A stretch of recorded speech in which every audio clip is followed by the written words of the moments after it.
warahmatullahi wabarakatuh. Innal hamdalillah nahmaduhu wa nasta'inuhu wa nastaghfiruh wa na'udzu billahi min shururi anfusina wa sayyiati a'malina. May yahdihillahu fala mudilla lahu wa may yudlil fala hadiya lahu.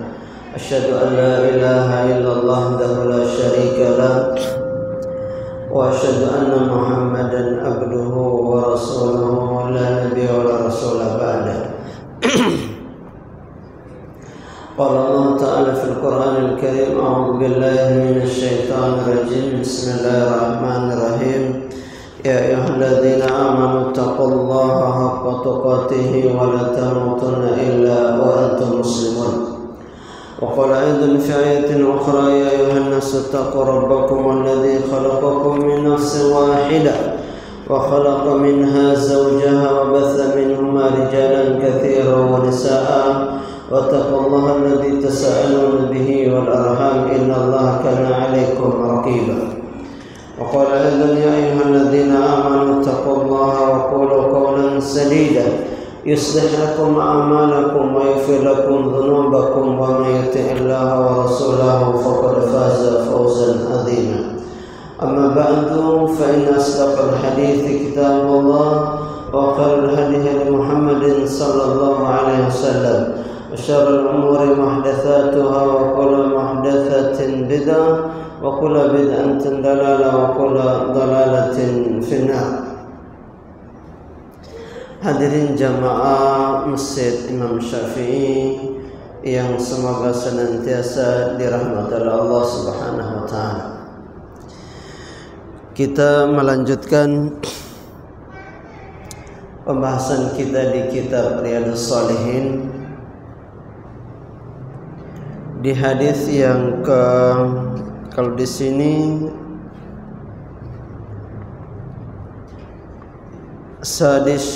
Sadis Asyara yang ke-16.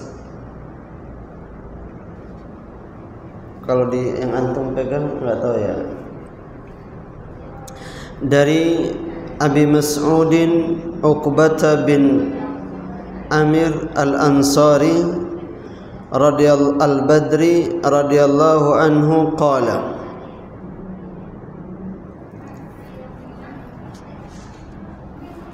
Pak ini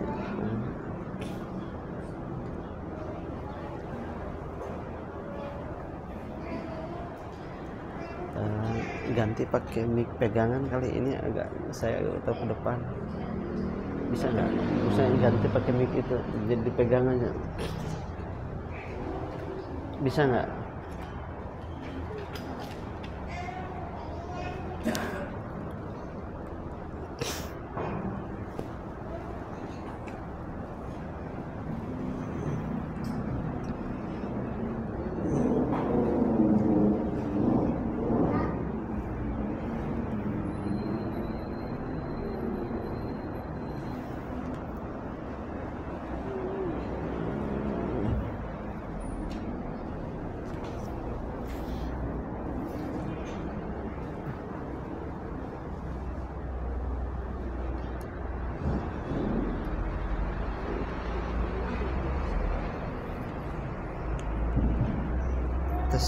tes. An Abi Mas'udin Uqbah bin Amir Al-Ansari Al-Badri qala lamma nazalat ayatus sadaqah kunna nuhamilu ala dhuhurina faja'a rajulun fatasaddaqa bi syai'in kathirin faqalu mura'in وجاء رجل آخر فتصدق بصاع فقالوا إن الله غني عن صاع هذا فنزلت الذين يلمزون المتطوعين من المؤمنين في الصدقات والذين لا يجدون إلا جهدهم. Dari sahabat Abu Mas'ud Uqbah bin Amir Al-Ansari Al-Badri, dia berkata, antum perhatikan kalimat yang terakhir Al-Badri menunjukkan apa? Siapa yang tahu?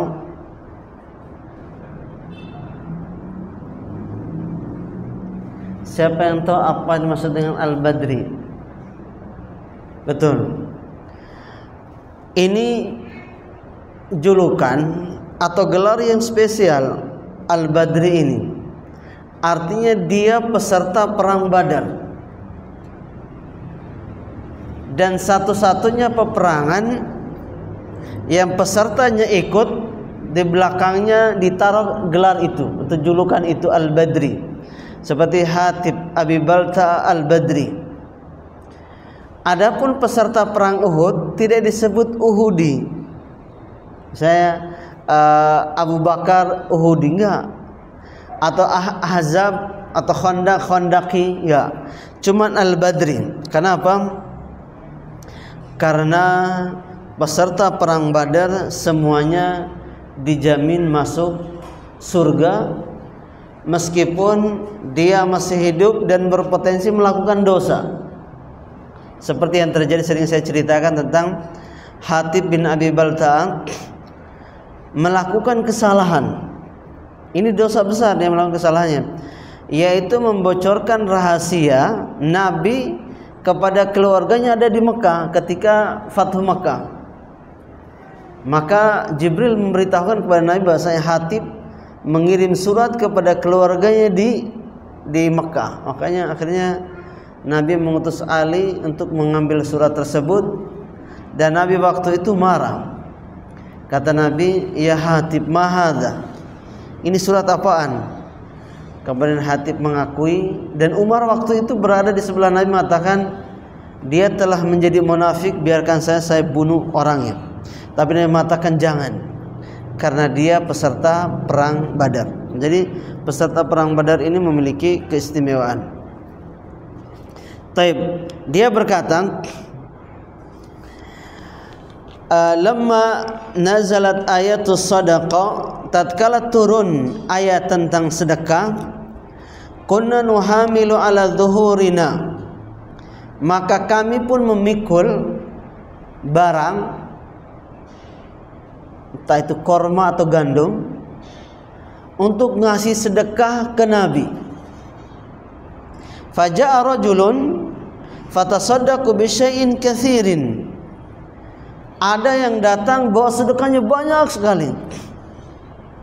Kalau mungkin sekarang mungkin terkan kali ya, berkarung-karung dia bawa datang. Faqalu mura'in, maka orang-orang berkata mura'in, dia riya. Orang-orang ini siapa? Yang disebut qalu, mereka berkata itu siapa? Siapa yang mengatakan sahabat itu riya? Nah, di dalam hadis ini siapa? Punishment siapa? Belum dapat. Kira-kira saya tebak saja, siapa yang berkata kepada sahabat yang bawa sedekah banyak disebut riya? Misalnya antum ini kan ada apa namanya BSI atau sedekah atau yang pakai barcode, terus ada yang sedekah 100 juta misalnya, terus katakan, oh ini riya nih, sombong misalnya. Yang ngomong itu siapa? Hah? Tadi ada betul. Faqalu mura'in, orang-orang munafik berkata, ini sahabat riya, sedekahnya banyak sekali, pamer hartanya. Waja'a rajulun akhar, datang lagi orang lain, fatasaddaqa bisa'in, kemudian dia datang bawa sedekahnya cuma 1 sok. 1 sok berapa? Berapa kilo? Berapa liter? Kurang lebih 3,5, 3 liter atau 3,5. Yang kita zakat. 1 sok itu kan sama dengan 4 mud. Mud itu hitungannya apa namanya? Ini pakai ukuran tangan gini 4 kali. 1, 2, 3, 4 itu disebut dengan 1 sok. Jadi ada yang cuma mampu segitu doang, 1 sok doang. Bahkan di dalam hadis disebutkan apa? wattaqun nar walau bisyikki tamrah.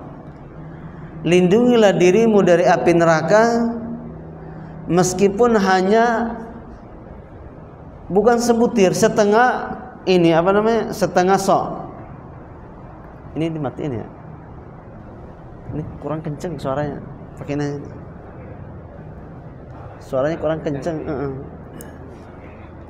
Ada ini. Oh iya, dipakai itu. Pakai yang ini aja, yang lebih kenceng kali ya. Kalau ini agak terlalu begini, pegel.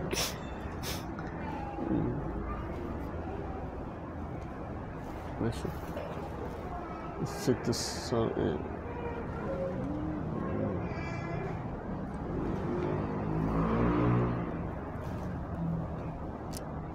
Tes mati belum nyala.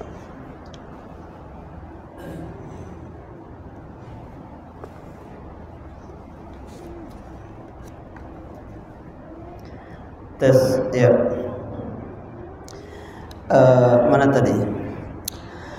Faja'a rajulun akhar fatasaddaqa bisa'in faqalu innallaha ghaniyun 'anis sa'in hadza. Ada orang susah datang sedekah bawa cuma satu sok segini 4 kali. Maka orang-orang munafik mengatakan Allah enggak butuh satu sok Anda, terlalu sedikit. Padahal dalam hadis Nabi mengatakan apa? Wattaqun nar walau bisyikki tamrah. Lindungilah diri kalian dari api neraka meskipun sedekah hanya separuh butir korma, kecil. Itu menunjukkan keikhlasan. Makanya sedekah itu disesuaikan dengan kemampuan. Kemudian turun firman Allah, alladzina yalmizuna almutawwi'ina minal mu'minina fi shadaqati walladzina la yajiduna illa juhdahum, muttafaqun alaih. Artinya orang-orang munafik itu mereka yang mencela orang-orang beriman memberikan sedekah dengan sukarela dan mencela orang-orang yang hanya memperoleh untuk disedekahkan sekadar kesanggupannya. Maka orang-orang munafik itu menghina mereka, Allah akan membalas menghina mereka dan mereka akan mendapatkan azab yang pedih. Dan ini adalah kerjaannya orang-orang munafik. Kita baca penjelasan Syekh Utsaimin. Kata beliau, qala al-muallif rahimahullah naqlan an Abi Mas'ud Uqbah bin Amir radhiyallahu anhum. Penulis mengatakan lamma nazalat ayatus sadaqah, setelah turun ayat sedekah, yakni al-ayah fiha al-hathu ala sadaqah, ayat yang memotivasi para sahabat untuk bersedekah. Was-sadaqatu hiya ayatabarra al-insanu bimalihi lil fuqara'i ibtigha'a wajhillah. Sedekah adalah seseorang mengeluarkan hartanya diberikan kepada fakir miskin dengan mengharapkan wajah Allah Subhanahu wa taala. Wa summiyat sadaqatan li'anna badal malillahi dalilun ala sidqil iman billah. Kenapa sedekah itu dikatakan sedekah? Ada yang bisa jawab? Sedekah itu kenapa dikatakan sedekah? Wa summiyat sadaqatun, kenapa diberikan nama sedekah? Lianna badal malillahi dalilun ala sidqil imani billah. Karena mengeluarkan harta di jalan Allah itu menunjukkan as-sidqu. Apa itu sidq? Jujur. Makanya dikatakan Abu Bakar Siddiq, Abu Bakar yang dikatakan jujur. Sidqul iman billah menunjukkan imannya itu jujur. Kemudian kata beliau, fa innal mala minal umuril mahbubati lin nufus. Karena harta itu adalah barang yang paling dicintai oleh jiwa. Kita semua tanpa terkecuali mencintai uang, cintai rumah, mencintai mobil, mencintai motor, mencintai apalagi, mencintai perempuan. Tapi kalau ada yang bisa memberikan maka ini menunjukkan kejujuran imannya. Antum ingat tentang Abdurrahman bin Auf dan Sa'ad bin Rabi ketika di Madinah. Sa'ad bin Rabi berkata kepada Abdurrahman bin Auf, mereka berdua ini dipersaudarakan oleh Nabi. Kata Sa'ad bin Rabi kepada Abdurrahman bin Auf, saya min aghniya ahlil Madinah. Saya adalah orang paling kaya konglomerat Madinah. Saya akan bagikan kepadamu separuh harta saya. Kalau kekayaannya 1 M, dia bagi 500 juta kepada Abdurrahman bin Auf. Kemudian kata dia, ini sudah berat, 1 M dibagi 2. Kemudian saya punya 2 istri. Silakan pilih mana yang menurut Anda lebih menarik. Kalau beda gini, saya punya 2 istri, saya kasih 1. Saya talak 1, maksudnya saya ceraikan salah satunya, nanti kamu jadikan istrimu. Kalau itu yang terjadi, kemungkinan kita pilih yang terbaik buat kita ceraikan yang menurut kita nggak baik. Iya kan? Nih 2 bini, 1, 2.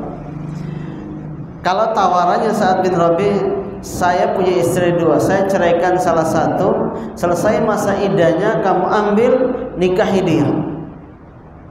Kalau itu misalnya yang cantik yang pertama, maka diceraikan yang kedua. Ya udah, nikah kamu kurang cantik, saya ceraikan, nanti kamu dinikahin sama Abdurrahman bin Auf. Tapi dia kata kenapa? Ikhtar, pilih mana yang menurut kamu paling menarik dari 2 ini. Beritahu saya akan ceraikan dia, selesai masa iddahnya ambil untuk istrimu. Harta separuh, istri pilih yang paling baik. Kalau ditawarkan ke kita gimana? Oh, alhamdulillah ini.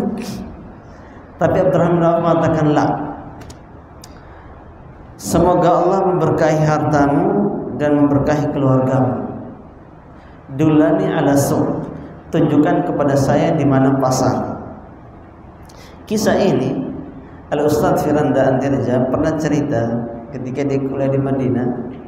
Kata dia cerita ada teman kelasnya, orang luar, bukan orang Madinah, sama-sama dari negara lain, protes kepada dosen Jami'ah Islam Madinah, orang asli Madinah.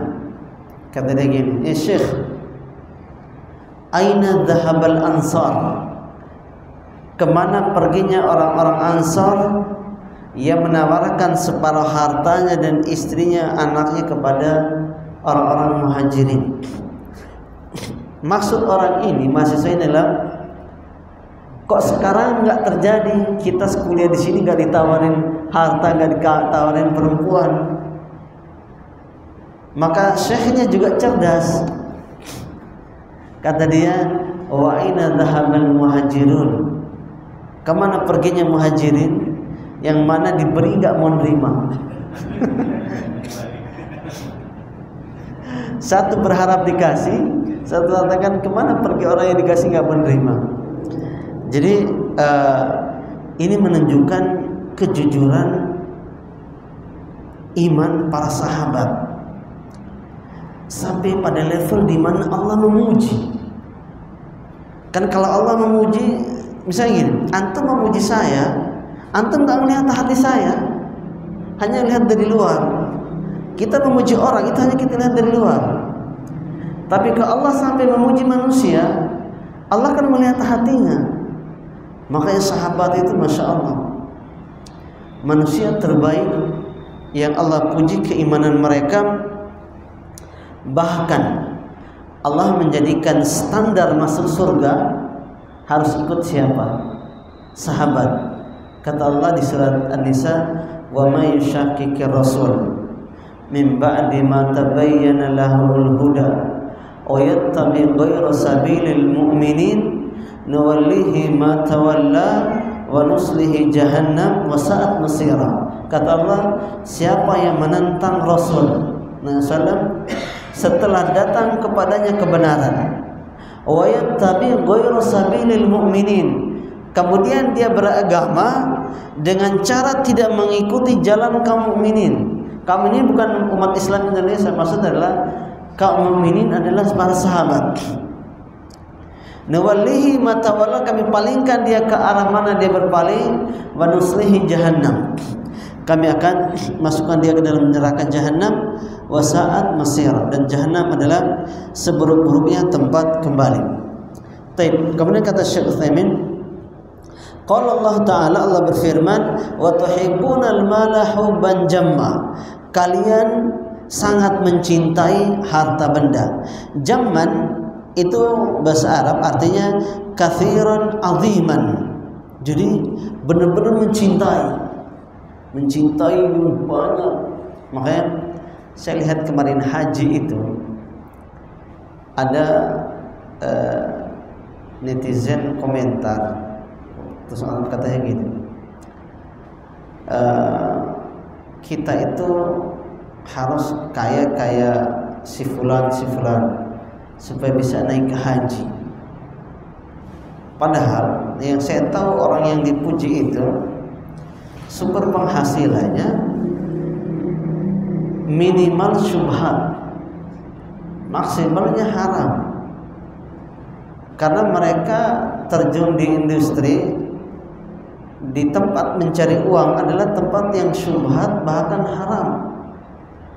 Anda jangan berpikir bahasanya semua orang haji itu diterima oleh Allah SWT.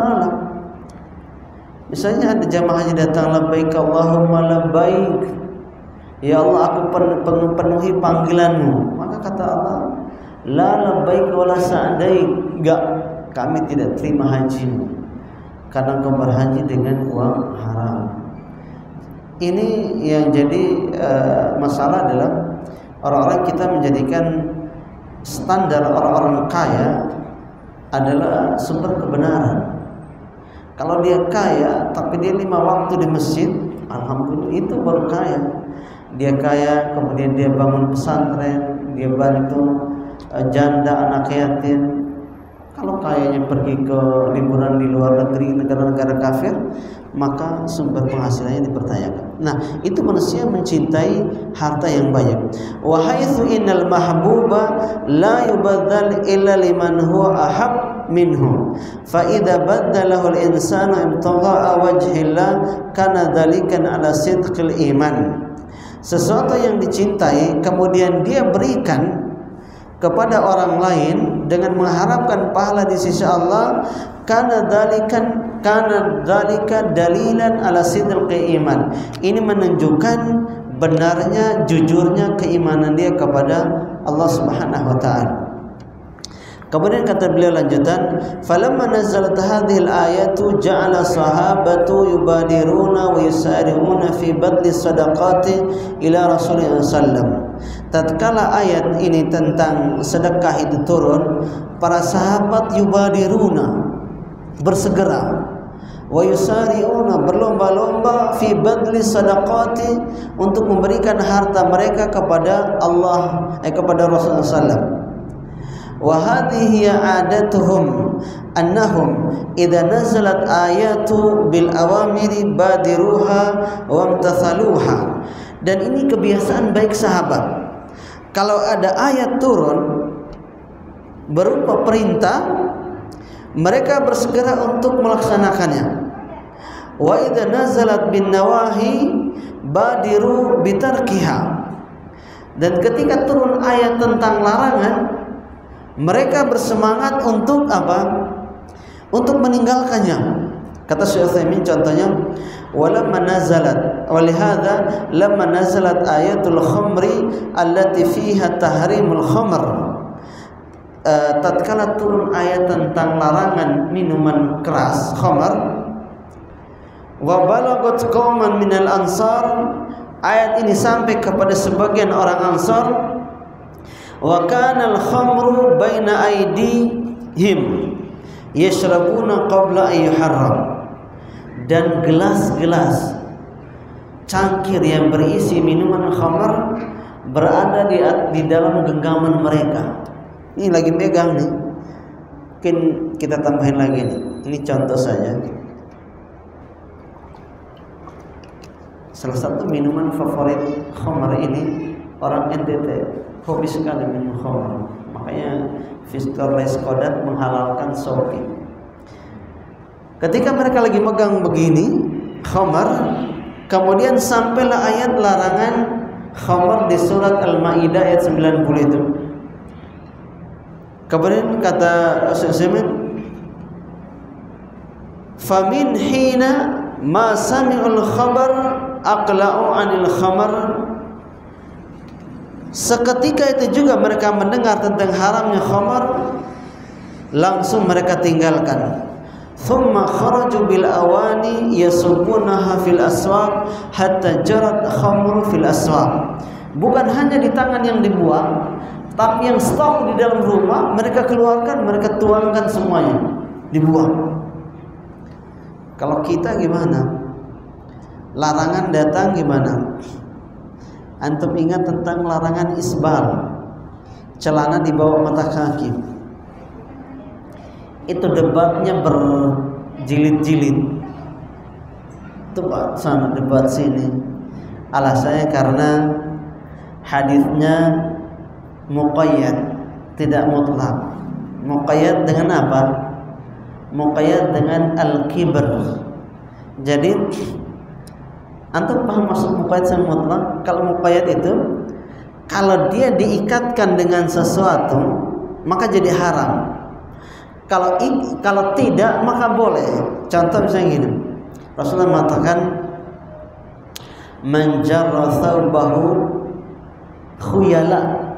Siapa yang memanjangkan mata kain melebihi mata kakinya khuyala, karena sombong. Karena sombong ini disebut dengan muqayyad. Artinya apa? Kalau nggak sombong nggak apa-apa. Itu yang dipakai.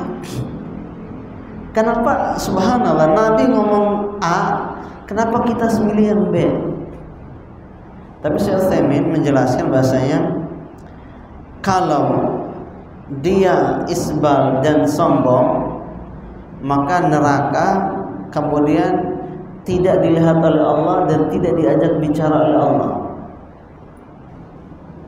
Adapun dia isbal tapi tidak sombong, maka dosanya neraka, tidak masuk kategori tidak diajak bicara, tidak dilihat oleh Allah.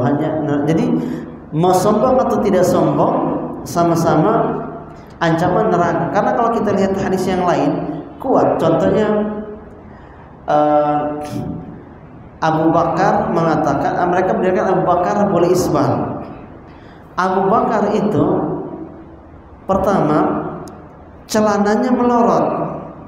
Melorot itu artinya memang atas, kemudian orangnya kurus, celananya turun. Beda dengan tuh beli celana di Tanah Abang udah langsung isbal.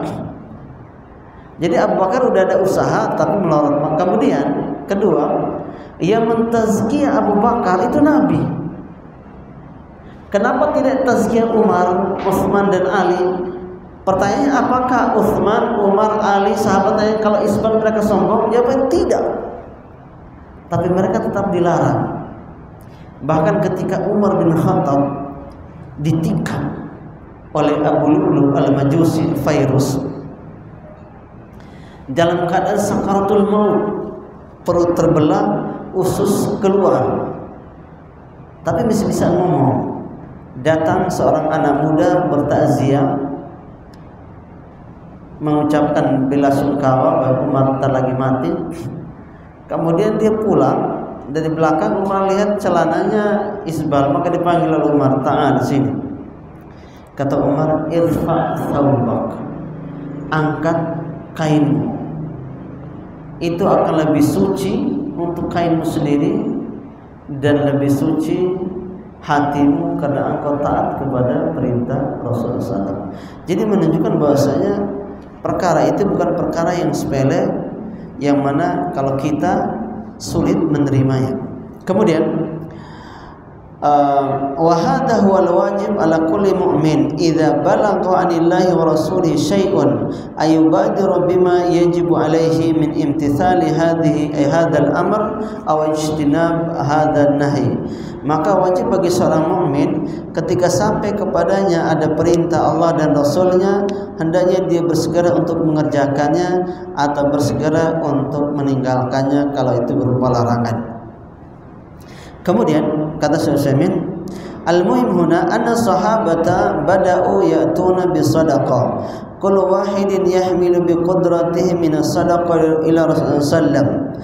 Para sahabat memulai membawa sedekah mereka kepada Rasulullah. Setiap orang memikul apa yang dia mampu, yang dia miliki kepada Rasulullah. Faja'a rajulun bisadaqatin katsiratin. Ada orang datang dengan sedekah yang banyak. Wa ja'a rajulun bisadaqatin qalilatin. Ada yang bawa sedekahnya dikit tadi, cuma satu sok. Fa kana al-munafiquna idza ja'a rajulun bisadaqatil katsira. Adapun orang munafik ketika melihat ada sahabat yang datang dengan bawa sedekah al-katsira yang banyak, qalu hadza mura'un. Ini mereka orang ini riya. Wal iyadzu billah ma qasada bihi wajhallah. Mereka mengatakan dia tidak mencari wajah Allah. Wa idza jaa ar-rajul bi sadaqatil qalila, ada orang datang dengan bawa sedekah yang sedikit, qalu innallaha ghaniyun anhu. Sesungguhnya Allah tidak butuh sedekah dia yang sedikit. Wa jaa rajulun bi sa'in faqala innallaha ghaniyun an sa'ika. Orang datang bawa satu sa', dia katakan Allah enggak butuh satu sa' milikmu. Wa haula'i humul munafiqun, kata Syekh Utsaimin, mereka ini adalah orang-orang munafik. Al munafiquna humul ladzina yudhhiruna khilafa ma yubtinun. Orang-orang munafik adalah orang-orang yang menampakkan apa yang berbeda dari apa yang mereka sembunyikan. Wa yudhhiruna syamatata bil mu'minina daiman. Ja'alu akbar hammihim wa a'dzaba maqali lahum wa aladha maqali ala asma'ihim ay yasma'u wa yaqulu ma fihi sabbil muslimina wal mu'minin wal iyadhu billah li'annahum munafiqun humul adu kama qala Allah ta'ala fahdharul munafiqin fahdhar al-munafiq alladhi yudhiru laka khilafa ma yubtin. Dan inilah kebiasaan orang-orang munafik, mereka menampakkan kecintaan, menampakkan keislaman, tapi apa yang mereka simpan justru sangat buruk. Antum bisa lihat hari ini ada orang yang pakai peci putih, pakai baju koko, baca ayat 1, 2, 3 ayat, ada hadis yang dia bawakan, tapi kerjaannya membela orang Yahudi, membela orang-orang Yahudi, menyalah-nyalakan orang Islam. Ada orang Islam gini, harus dibedakan. Kalau menyalahkan orang Islam, oke, masih bisa diterima. Kadang kita sebagai Muslim banyak melakukan kesalahan, tapi mengkritik ajaran Islam itu salah. Karena ajaran Islam tidak mungkin salah, yang salah dan muslimnya orangnya. Maka ini yang real. Belum lagi tokoh-tokoh yang dianggap kiai, ceramah diundang, kemudian direkam, disebarkan. Antum melihat videonya siapa namanya? Kakek tua dukun itu loh, si Gufron, nama Gufron. A'udzubillah. Kenapa itu bisa terjadi? Karena ada panitia pengajian.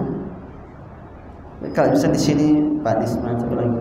Panitia pengajian adalah sebab pertama kesesatan itu tersebar. Kemudian dipasang kamera begini, direkam.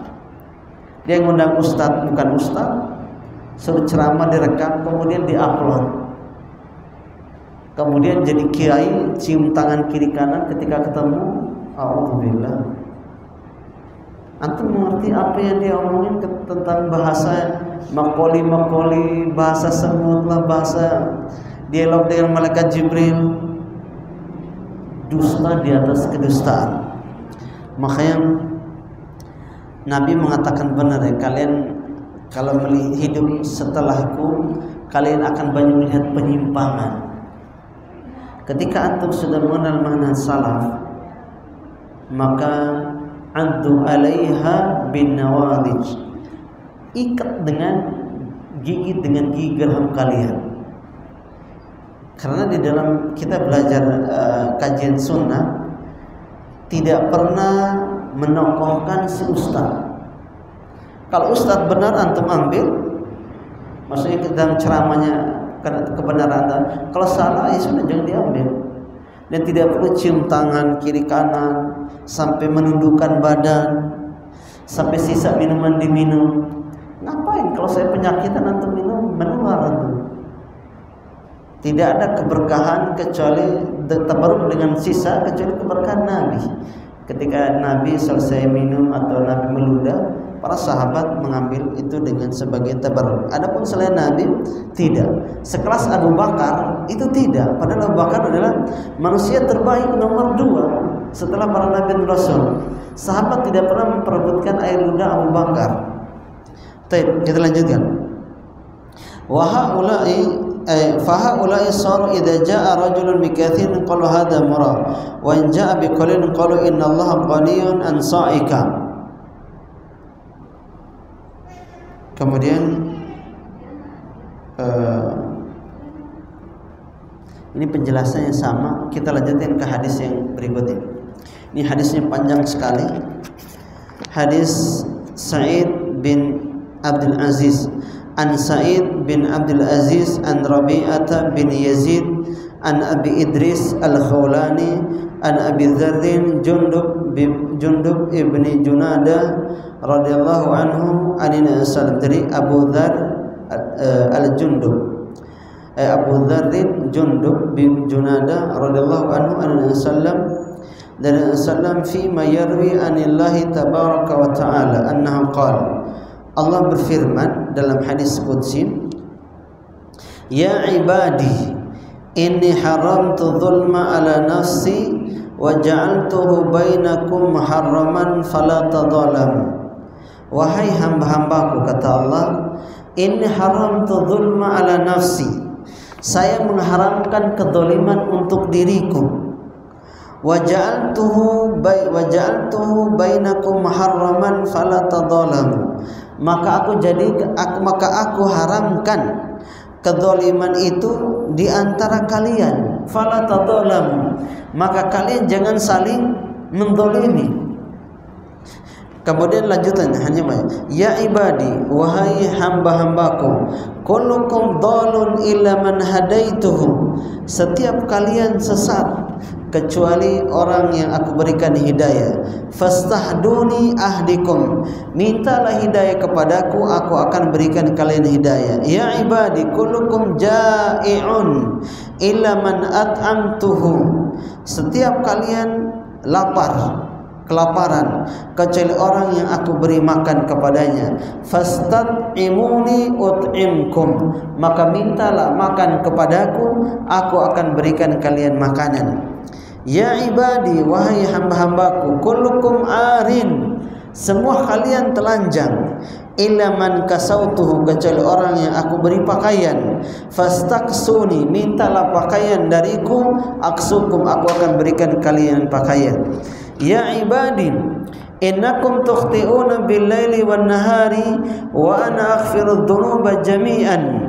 Wahai hambaku, sesungguhnya kalian banyak berbuat dosa di malam hari dan di siang hari. Wa ana aghfiru dzunuba jami'an, dan aku mengampuni seluruh dosa. Fastaghfiruni aghfir lakum, mintalah ampun kepadaku, aku akan ampuni kalian. Ya ibadi, wahai hamba-hambaku, innakum lan tablughu dharri fatadurruni wa lan tablughu naf'i fatanfa'uni. Ya ibadi, law anna awwalakum wa akhirakum wa insakum wa jinnakum kanu ala atqa qalbi rajulin wahidin minkum ma zada dzalika fi mulki syai'a. Wahai hamba-hambaku, kalau seandainya yang pertama dan yang terakhir dari kalian, baik itu dari manusia dan jin, kanu ala atqa qalbi rajulin wahidin. Orang yang paling soleh sekalipun, paling bertakwa, mazada fi mulki syai'a, tidak akan menambah sesuatu apapun dalam kerajaanku, kekuasaanku. Ya ibadi, begitu pun sebaliknya, wahai hamba-hambaku, kalau kalian semuanya berdosa, mana qasadalika min mulki syai'a, tidak mengurangi sedikit pun kemuliaan kekuasaanku.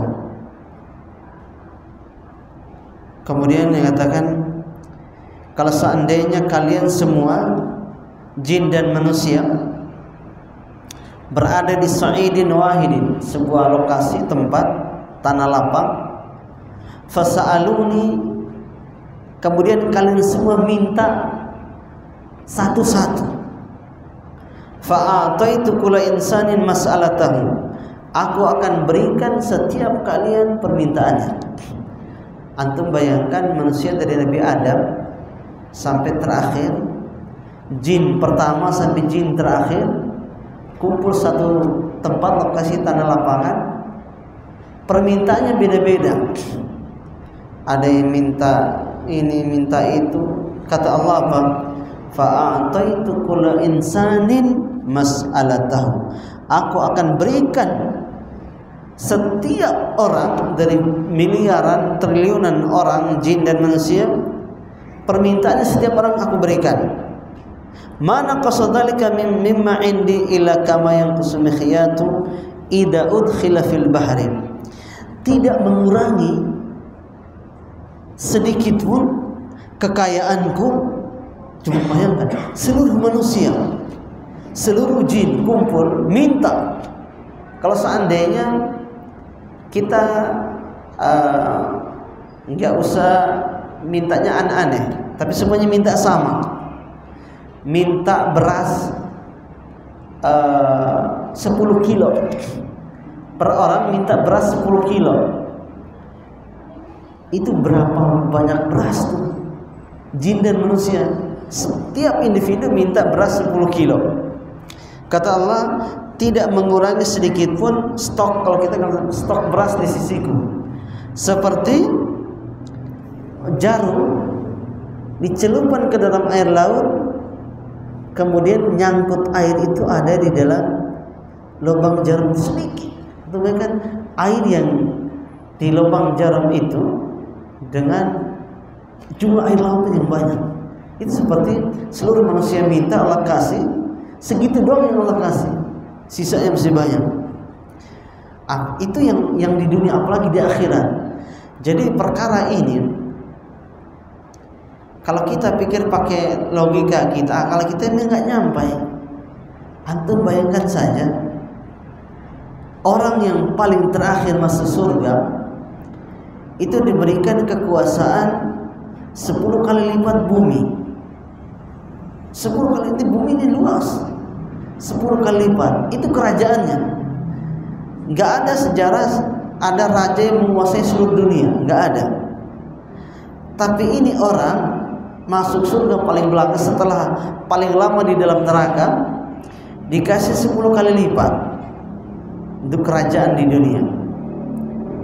Kemudian itu yang paling rendah, bagaimana yang tinggi, pertengahan, dan penghuni surga itu banyak.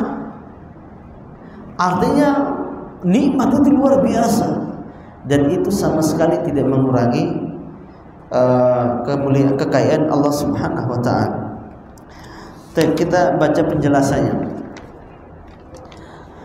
Kata Syekh Utsaimin,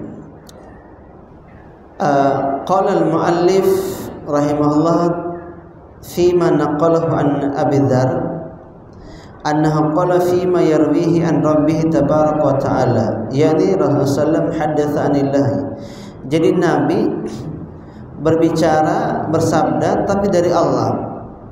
Wa hadha yusamma inda ahli ilmi bi haditsil qudsi atau al hadits al ilahi. Ini menurut ahli hadis dikatakan dengan hadis qudsi.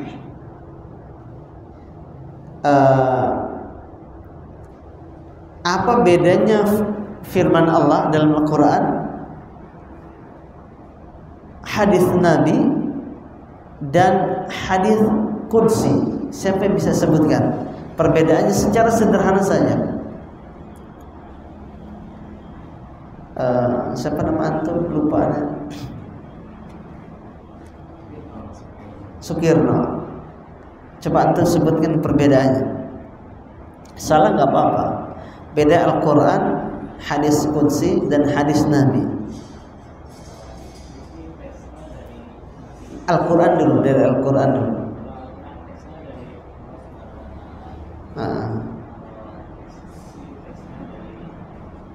Nabi Sallam.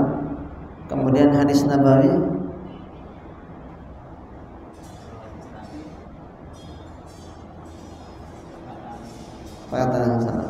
Benar, betul. Al-Quran itu pertama, Al-Quran adalah perbedaannya adalah Al-Quran firman Allah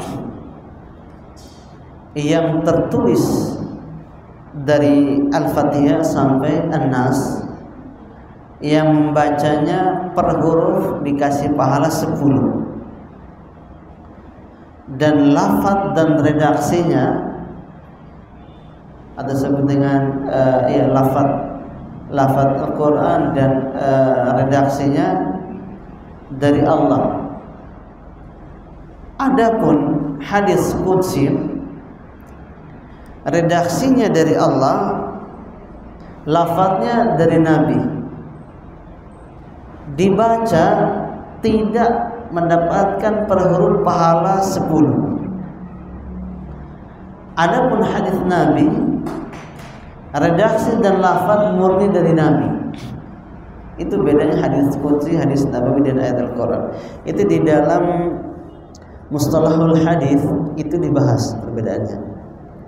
Dan jadi seakan-akan hadis Qudsi itu seperti Al-Quran karena disebutkan Allah berfirman kan. Tapi dia beda Al-Quran, sederhananya dia dibaca tidak bernilai per huruf pahala. Itu aja. Dan tidak dipakai untuk ibadah. Misalnya gini, Al-Fatihah sampai An-Nas itu bisa dipakai ketika sholat. Contoh, baca Al-Fatihah, kemudian selesai Al-Fatihah, antum bisa pilih mana saja dari ayat Al-Quran. Tapi kalau antum selesai Al-Fatihah, antum baca ayat hadis Qudsi dengan ini firman Allah, salah, enggak sah sholat. Bukan antum melakukan pelanggaran karena tidak pernah dilakukan oleh Nabi sallallahu. Kemudian nanti wa hadzal hadits yaqulu jalla wa ala, dalam hadis ini Allah berkata, ya ibadi inni haramtu dzulma ala nafsi, ay alla adlim ahadan la bi ziyadati sayyi'atin lam ya'malha wala bi naqsi hasanatin amilaha. Jadi maksudnya Allah tidak zalim, Allah mengharamkan kezaliman untuk dirinya adalah Allah tidak mungkin menambahi dosa kepada orang yang belum melakukannya. Maksudnya atau tidak menambah dari kadar dosanya. Misal dia mengerjakan satu dosa nih, satu kesalahan. Dosanya misalnya 10%. Misalnya dosanya atau dapat 10 nilainya, dosanya 10. Tapi karena kita kesel, tambahin jadi 15. Allah tidak menambah dosa orang lebih dari kadar dosa yang sudah ditentukan. Kedua, wala binaqsi hasanatin amilaha, tidak pula mengurangi pahala yang telah didapati oleh orang itu. Dia sudah puasa Ramadan, ikut Idul Adha, pahalanya 100. Tapi satu hari jangan banyak-banyak ente pahalanya, turunnya jadi 90 misalnya. Ya, Allah tidak menurunkan, mengurangi pahalanya dan tidak pula menambah dosanya. Kemarin korban berapa ekor sapi? Di sini berapa ekor? Kambing? Di sini, motong di sini, ramai, Masya Allah, Alhamdulillah. Kemudian mana tadi? bal huwa subhanahu wa ta'ala hakamun adlun muhsinun. Allah SWT itu bijaksana, adil dan maha baik. Fa hukmuhu wa thawabuhu li ibadihi dairani baina amrayni, baina fadlin wa adlin. Jadi hukum Allah dan pahala Allah itu berlaku antara dua, antara memberikan keutamaan dan adil. Fadlun liman amila hasanat, Allah memberikan keutamaan kepada orang yang berbuat kebaikan. Wa adl liman amila sayyi'at, dan Allah adil kepada orang yang mengerjakan keburukan. Wa laisa hunaka syai'un tsalitsun wa huwa dzulmu. Allah tidak memiliki sifat kezaliman kepada hambanya. Jadi hamba yang berbuat dosa maka dia yang dihukum. Amal hasanatu fa innahu yujazi al hasanah bi asyri amsalha. Adapun kebaikan, maka satu kebaikan Allah tambah 10 kali lipat. Satu, antum kasih orang sedekah 1 butir kurma, kita mungkin pikir-pikir pahalanya 1, ini kasih dilipatkan menjadi 10. Berarti kalau 10 korma 100 ya. Itu konsep kebaikan dalam Islam. Cuman masalahnya kita itu nggak tahu. Itu yang sebenarnya jadi jadi masalah buat kita semua adalah, dan ini juga menjadi masalah orang-orang liberal, karena janji itu bersifat gaib, tidak dilihat oleh mata kita dan belum dialami. Jadi orang-orang mengingkari, dan itu banyak. Saya temukan orang-orang mengingkari akhirat itu banyak. Ada yang sampai level di mana mengingkari ayat Al-Quran mengatakan hanya orang Islam masuk surga. Padahal ayat Al-Quran itu banyak, mulai dari Al-Fatihah sampai An-Nas, itu menyinggung tentang Islam kafir, dan orang Islam dan bukan Muslim, dan menyebutkan bahasanya orang-orang kafir tempat neraka. Enggak percaya orang. Makanya na'udzubillah, jangan sampai akidah kita seperti itu. Saya melihat ada seorang dikatakan Habib, dia orangnya punya pengajian, datangnya ribuan orang,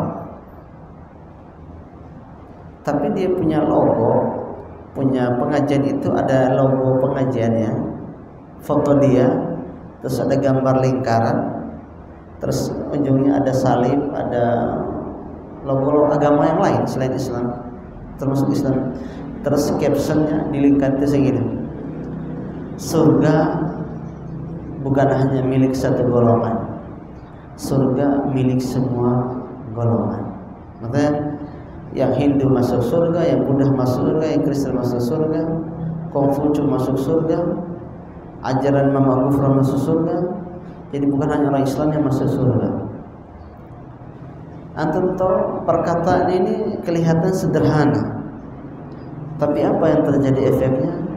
Orangnya itu murtad dari Islam. Karena kata para ulama, di antara nawaqidul Islam, pembatal keislaman, itu disebutkan ada 10 pembatal keislaman. Jadi sama aja dengan wudu. Wudu kan kita wudu sholat, ada pembatalnya, ada, masih kentut, buang air besar kecil. Begitupun keislaman kita juga ada pembatalnya. Meskipun dia masih pakai peci, pakai jenggot, pakai celana cingkrang, bisa jadi imannya hilang.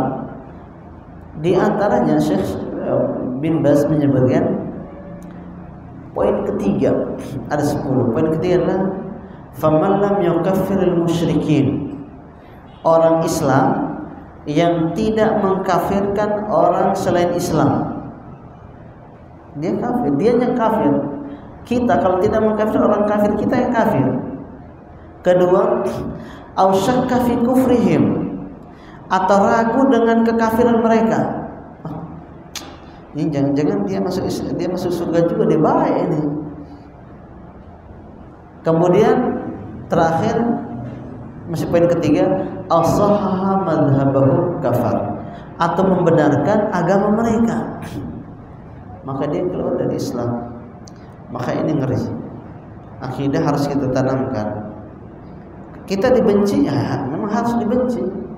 Itulah antum perhatikan sejarah Nabi. Nabi itu dari umur 1 sampai umur 39 tahun ada orang membenci Nabi enggak? Enggak ada. Kenapa? Karena akhlak Nabi yang begitu luar biasa. Nabi tidak ditemukan sedikit pun cacat kiri kanan depan belakang, enggak ada, nol. Maka dia sangat dicintai.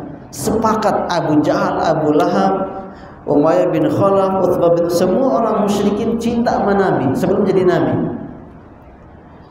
Ketika Nabi sudah diangkat jadi Nabi, usia 40 tahun, dapat wahyu, kemudian boleh berdakwah, kenapa dibenci?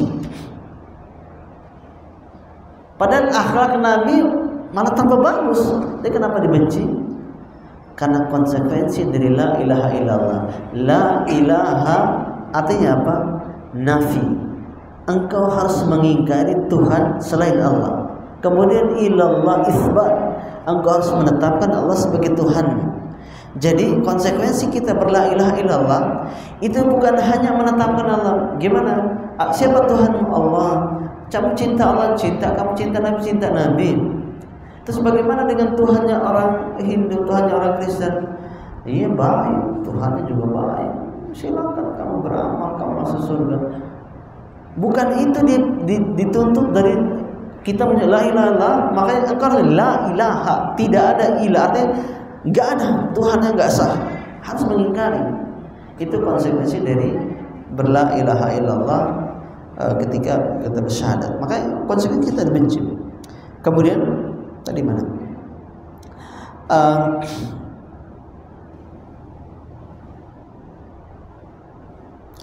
Wa man amila hasanat yusabu bi asyri hasanat. Siapa yang mengerjakan satu kebaikan dibalas 10 kebaikan. Amma sayya fa bi sayyi wahidah faqat. Adapun melakukan dosa, satu dosanya satu, enggak dikasih 10 kali lipat. Allah sebutkan dalam surat Al-An'am ayat 160, man ja'a bil hasanati falahu asyru amsalihha. Siapa yang datang dengan satu kebaikan diberi 10 kali lipat kebaikan. Wa man ja'a bisayyi'ati fala yujza illa mithlaha. Siapa yang datang membawa dosa, satu dosa dibalas dengan satu dosa tersebut. Wa hum la yudlamun. Mereka tidak diberikan, mereka tidak dizalimi. La yudlamuna bi naqsi thawab al hasanat wa la yudlamuna bi ziyadati jazaa sayyi'at. Bal rabbuna yaqulu wa may ya'mal minas salihati wa huwa mu'min fala yakhafu dhulman wala hadma. Siapa yang mengerjakan kebaikan dari orang beriman, maka jangan khawatir dizalimi dan jangan khawatir hadma. Hadma itu dikurangi kebaikannya. Dan jangan takut ketika dilakukan zaliman ditambah keburukannya, ditambah dosanya. Wa qala ta'ala inni haramtu dzulma ala nafsi dalilun ala annahu jalla wa ala yahrumu ala nafsihi wa yujibu ala nafsihi. Ketika Allah mengatakan saya mengharamkan untuk diriku kezaliman, ini dalil bahwasanya Allah mengharamkan untuk dirinya dan mewajibkan untuk dirinya. Sebagaimana juga Allah mewajibkan untuk dirinya, menetapkan untuk dirinya kasih sayang. Kata Allah, kataba rabbukum ala nafsihi rahmah. Di surat Al-An'am ayat 454 Allah menetapkan untuk dirinya kasih sayang. Makanya kasih sayang Allah mendahului murkanya. Dan kalau kita lihat, kita perhatikan, Allah itu sayang banget sama kita, terlalu banyak. Tapi kalau kita dapat musibah sedikit, Tuhan tidak sayang sama saya, Allah zalim sama. Padahal subhanallah, kita dari usia 1 sampai sekarang, saya 39 tahun, masa nikmat banyak. Bernafas tidak sulit, apalagi pencernaan juga tidak masalah, nikmat banyak. Antum bayangkan gini, Allah bisa nggak membuat orang itu gatal jantungnya dan harus dia garuk. Bisa, tapi Allah tidak melakukan itu. Kenapa? Karena kita nggak bisa. Contohnya, kenapa gatal itu hanya di luar, misalnya kepala, leher, punggung, perut, gitu. Kenapa kepala gatal? Terus misalnya kenapa garuk perut gatal? Karena ini nyentuh kan. Tapi Allah bisa ini hamba ini terlalu bejat nih, tak kasih gatal di jantung atau paru-parunya. Terus digaruk, gimana garuknya? Apa masukin tangannya ke dalam mulutnya? Enggak. Subhanallah, Allah itu benar-benar sayang sama kita. Belum lagi saya ngebayangin gini, kita semuanya akan beri di hadapan Allah satu-satu. Kata Nabi, walaisa bainahuma turjaman, tidak ada penerjemah. Karena orang Indonesia bahasanya beda, orang Afrika, orang di hadapan Allah tidak ada penerjemah. Diajak ngobrol sama Allah. Dan Allah memperlihatkan dosa-dosa kita, udah pasti banyak. Kalau kata Allah, satartuhu al-yawm wa ana aghfir laka, saya tutup dosamu dan saya ampuni. Kebayang gak sih senangnya kayak gimana? Udah banyak dosa, catatannya mungkin ribuan lembar. Allah katakan, satartu, aku tutup dan aku ampuni dosamu. Itu sayangnya luar biasa. Kalau kita masih gedek juga nih, saya sudah berbuat baik, masanya melakukan kesalahan. Tapi Allahu Akbar. Makanya Allah mengatakan, kataba rabbukum ala nafsihi rahmah. Allah menetapkan untuk dirinya, atau Allah menetapkan untuk dirinya penuh kasih sayang. Kemudian wa ja'altuhu bainakum haraman fala tadzalam. Allah menjadikan kezaliman itu haram, hukumnya maka jangan kalian saling menzalimi. Ay la yadlimu ba'dukum ba'dan. Dan tidak boleh sebagian orang menzalimi orang yang lain. Kemudian kita lanjutkan ini.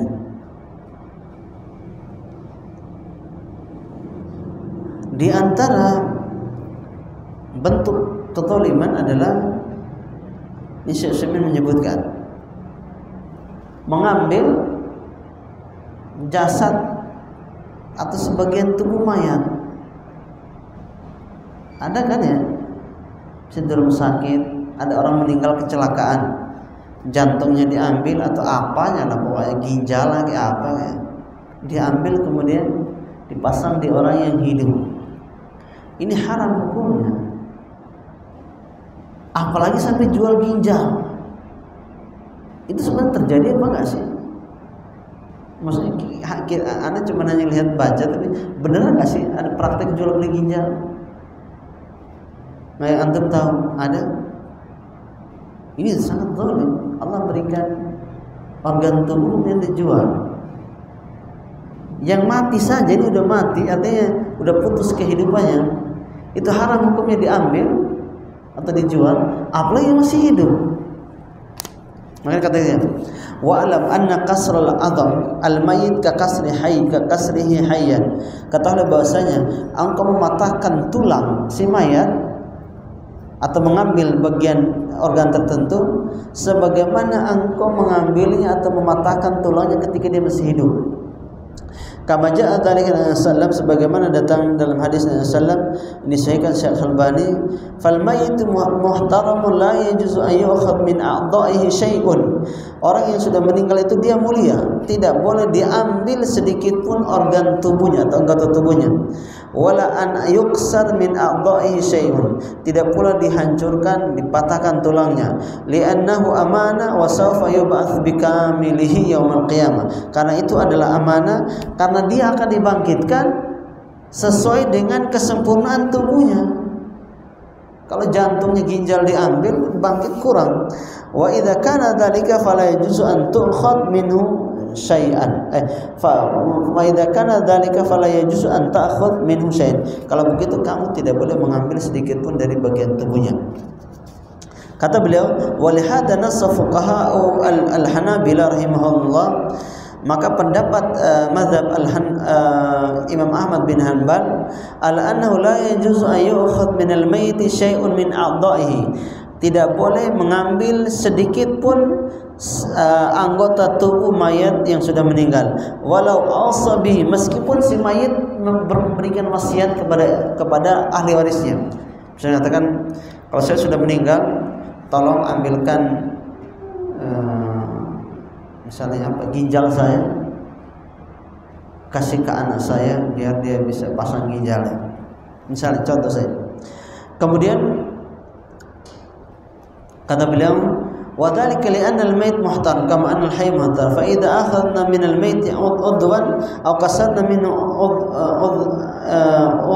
idhaman kana dzalika jinayah alayhi wa kana i'tidaan alayhi wa kana athiman wa kunna athimina bidzalika. Jadi kalau kita mengambil itu maka kita termasuk orang-orang yang berdosa. Wal maitu nafsuhu la yastati' an yatabarra bi syai'in min a'dha'i li anna a'dha'ahu amana indahu amana la yahilu lahu an yufarrid fiha. Wa la hadha qala ta'ala wa la taqtulu anfusakum wa fassaraha Amr bin As bil insan idza kana alaihi janaba wa kana fil bardi wa khafa in igtasala ay yatadarrar. Ini katakan bahwasanya tidak boleh kita mengambil a'dha'i, sebagian yang sudah meninggal, bagian tubuhnya. Firman Allah, wala taqtulu anfusakum, jangan bunuh diri kalian sendiri. Jadi mengambil itu bagian dari menyakiti dan cara membunuhnya. Kemudian di sini dia menyebutkan tentang contoh Amr bin As. Amr bin As menafsirkan ayat tentang jangan bunuh diri kalian dengan salat subuh imam dalam keadaan junub. Jadi Amr bin As mimpi basah dalam perang, terus bangun subuh dia jadi imam. Pas jadi imam dia tidak mandi, dia tayamum saja. Kemudian dia sholat imam subuh. Selesai sholat, sahabat lapor ke Nabi setelah mereka pulang ke Madinah, mengatakan, Rasulullah, Amr bin As itu sholat subuh imam tapi tidak mandi wajib. Maka Nabi panggil dia. Kata Nabi, as-shalaita bi ashabika wa anta junub? Engkau jadi imam terhadap pasukan sedangkan engkau dalam keadaan junub? Maka maksudnya kamu kenapa enggak mandi? Kata Amr bin As, ya Rasulullah, ini dzakartu, aku ingat firman Allah, wala taqtulu anfusakum innallaha kana bikum rahima, jangan kalian bunuh diri kalian karena Allah sangat sayang kepada kalian. Wa khiftu al-barda fatayammamtu, aku takut kedinginan, kalau mandi aku bisa mati, maka aku pun bertayamum. Fadhahika Nabi, maka Nabi pun tertawa dan Nabi membenarkan perbuatannya. Bayangkan saja, kata saya gini, kalau dia mandi belum tentu mati, iya kan? Ini Amr bin As kalau mandi belum tentu mati, tapi dia khawatir mati. Jadi dia tidak mandi, dia sholat dalam keadaan junub dan cukup tayamum. Nabi benarkan. Bagaimana dengan mengambil jasad anggota tubuh orang, gitu loh? Apa maksudnya? Ini orang masih hanya ketakutan mati, akhirnya dia tidak jadi mandi. Nabi benarkan. Apalagi kita mengambil, ini berkaitan dengan mengambil jasadnya orang sudah mati atau menyakiti orang hidup dengan mematahkan kakinya lah, mematahkan tangannya, melukai wajahnya. Ini penjelasan dia panjang sekali. Jadi kata beliau tentang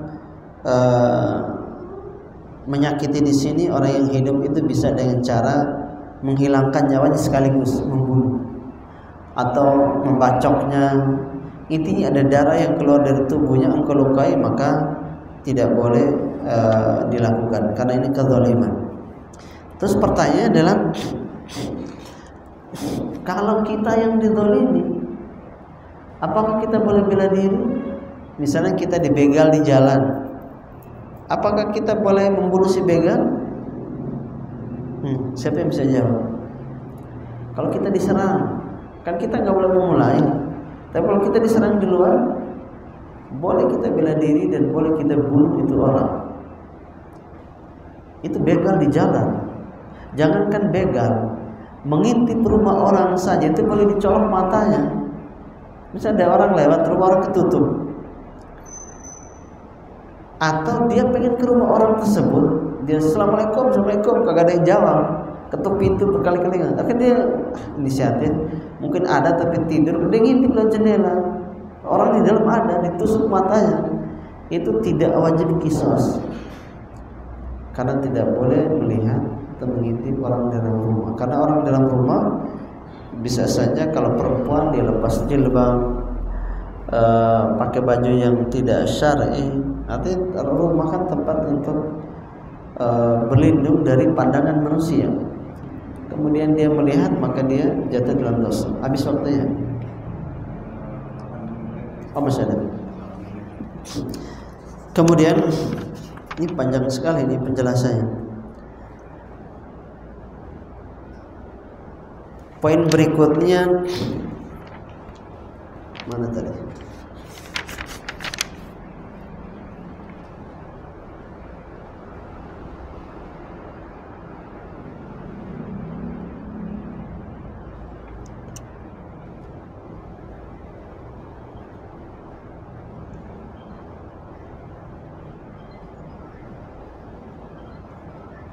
Ini yang berkaitan dengan harta.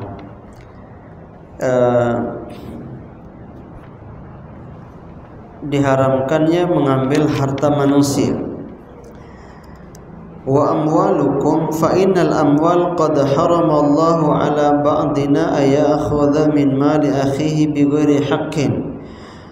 Berkaitan dengan harta, Allah SWT mengharamkan kepada kita untuk mengambil harta orang lain tanpa hak dari jenis apapun, sawaun akhadahu ghasban, dengan cara merampas, au ya'khadahu biquwwah, atau dengan kekuatan, atau mencuri, atau berkhianat, atau menipu, atau berdusta.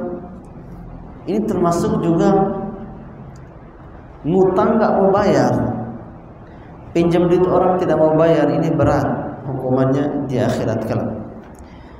Kemudian jual beli curang, sebutkan wala hadaf alladziina yabi'una 'ala nasi bil ghish wala siyama ahli al hadar fa inna kull malin bal kull qirshin yadkhulu 'alaihi min ziyadatin fi thaman bisabab al ghish fa inna haramun. Itu bisa saja timbangan ditipu dalam timbangan biar tambah berat supaya bayarnya lebih. Falladzina yaghishuna fil bai' aw syira' yartaqibuna mahdhuraini. Orang yang menipu dalam jual beli itu melakukan dua dosa besar. Yang pertama, al-udwan ala ikhwanihim al-muslimin bi akhdhi amwalihim bi ghairiha. Pertama, dia menciptakan permusuhan dengan sesama muslimnya, sesama saudara muslim, dengan cara mengambil hartanya tanpa sebab yang syar'i. Kedua, annahum yanaluna tabarru'an nabi minhum. Mereka berlepas diri dari asal Nabi, berlepas diri dari mereka. Jadi orang yang berjual beli nipu, dosanya dua besar. Pertama, dosa kepada orang Islam, orang yang dia tipu. Kedua, dosanya adalah dia Nabi berlepas diri dari dia. Nabi mengatakan dalam hadis sahih, man ghasyana falaysa minna. Siapa yang nipu, dia bukan golongan kami.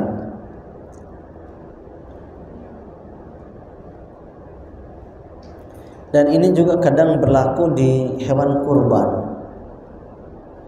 Hewan kurban itu, apakah semua daging hewan kurban itu kita makan? Setiap orang yang dapat jatah hewan kurban itu halal? Jawabannya belum tentu halal, bisa jadi haram. Mohon maaf nih, saya mau tanya. Di sini kalau setiap kali kurban, peserta yang ikut atau siapapun yang hadir, ada nggak yang nyolong daging? Nyuri, mesti ngambil daging pas dicaca deh. Ngumpetin. Kalau selain panitia nggak boleh masuk ya. Misalnya selain itu, di beberapa masjid peserta yang hadir, pertama ini bukan masjid sunnah ya. Ada juga masjid sunnah, tapi pesertanya orang umum. Itu itu bi'aina ya, saya lihat sendiri. Ada kakek-kakek satu motor, dia udah bawa kantong plastik sendiri, simpan. Kalau di tempat anak, itu di masjid tempat bukan masjid sunnah, itu ada orang setiap tahun ngambil daging kurban. Itu dari tahun 80-an kalau tidak salah, 90-an sampai hari ini orang yang masih hidup. Setiap tahun itu rutin ngambil. Itu subhanallah. Itu daging yang masuk tubuhnya haram. Akhirnya kita bentuk panitia, kita suruh seseorang untuk mengawasi orang itu. Tolong awasi, karena setiap tahun dia selalu begini. Rupanya orang yang kita utus, dia sekarang jadi pelakunya juga. Jadi kita suruh ngawasin, dia yang nyuri. Jadi seakan-akan ente KPK nangkap koruptor, yang korupsi malah KPK-nya gitu loh. Saya tanya sama teman, kenapa ente nggak ikut kemarin? Saya masuk ke dalam, banyak orang ngambil daging bawa pulang. Saya jadi, padahal itu baru motong 1 ekor, ada 3 ekor sapi, 2 masih hidup. Itu sudah mulai beraksi orang-orang yang mengambil itu. Makanya dia bilang tidak semua daging kurban yang masuk ke dalam tubuh kita itu halal. Bisa jadi orang ngambil dengan cara haram, dia ngambil belum dibagi. Nah kemudian ada juga yang di proses pembeliannya. Pembeliannya ada pesantren. Saya tanya, sapinya kadang 20 ekor. Caranya gimana kok bisa dapat sapi banyak? Kata dia, tim marketing pesantrennya itu ngakalin. Mereka sebelum kurban dimulai, mereka datang ke tempat-tempat penjualan sapi. Dia tanya, bang ini harga berapa? Misalnya 20 juta 1 ekor. Setelah itu mereka datangi donatur tetap pengurban. Donatur itu rata-rata 1 orang 1 ekor. Nggak ada patungan misalnya 7 1 ekor. Mereka bilang, bang, Pak, ini sapi kita sudah dapat harganya 25 juta, bahkan 30 juta. Uang sisanya buat bagi-bagi mereka. Ada yang sampai buat nonton bioskop. Hai ya Allah. Kalau kata sebagian ulama, siapa ya? Saya lupa namanya. Fudail bin Iyad atau antum datang bertemu Allah dengan membawa 70 dosa yang berkaitan dengan hak Allah, itu lebih baik, karena Allah Maha Pengampun, dibandingkan itu bertemu dengan Allah dengan 1 dosa yang berkaitan dengan hak orang lain. Itu menyulitkan diri kita, sulit, menyulitkan. Kalau dia korbannya menuntut, bagaimana? Apalagi menuntut keluarga kita, istri kita, anak kita. Maka yauma yafirul mar'u min akhihi wa ummihi wa abihi, bisa saja dituntut. Makanya jangan sampai kita berlaku zalim. Itu saja bisa saya sampaikan. Insyaallah pada pertemuan bulan berikutnya baru kita lanjutkan lagi. Jazakumullah khairan. Assalamualaikum warahmatullahi wabarakatuh.